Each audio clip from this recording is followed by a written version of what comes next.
నే రాము అన్నా, నేనన్నా మీ ప్రభాస్ తమ్మున్నానా అన్నా? పొద్దుటి నుంచి నా రాముగడు నాతో మాట్లాడట్లేదన్నా. ఇదిగోనా రాము, అన్నీ వచ్చాను లేగరా రాము. పొద్దుటి నుంచి ఏం తినలేదు. చాలా అంటే చాలా బాధ అనిపిస్తుంది నిజంగా. రాముగాడి నా మీద కోప్పడ్డాడు. ఎందుకంటే పొద్దుట నేను కొంచెం అన్నం ఉందనమాట. అన్నం నేనే తిన్నాను, రాముగడికి వేయలేదని చెప్పి వాడు కోపగిచ్చాడు చూడండి. అన్నా, ప్రభాస్ అన్న ఫ్యాన్స్ అందరు కూడా ఒక మాట చెప్తున్నానన్నా. అన్నా, సినిమాలు నటించాలని చెప్పి ఉందన్న తెలుగు సినిమాలో. ఒక్క అవకాశం ఇచ్చి చూడనన్నా మీ తమ్ముడికి. అన్నా రాము, ఈ రాముగడి జీవితం నా జీవితం బాగుండాలనుకుంటే సినిమాలో ఒక్క అవకాశమే ఉండన్నా.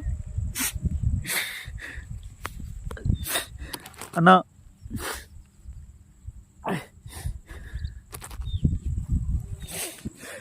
అన్నా, తెలుగు సినిమాలో నటించాలని చెప్పి చిన్నప్పుడు నా తల్లి పడిన బాధని అసలు తీర్చలేకపోతున్నాను అన్న. నిజంగానే తీర్చలేకపోతున్నాను.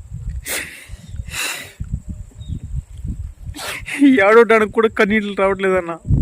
అంత పేదరికంలో ఉన్నానన్న. నిజంగానే అంత పేదరికంలో ఉన్నాను అలా.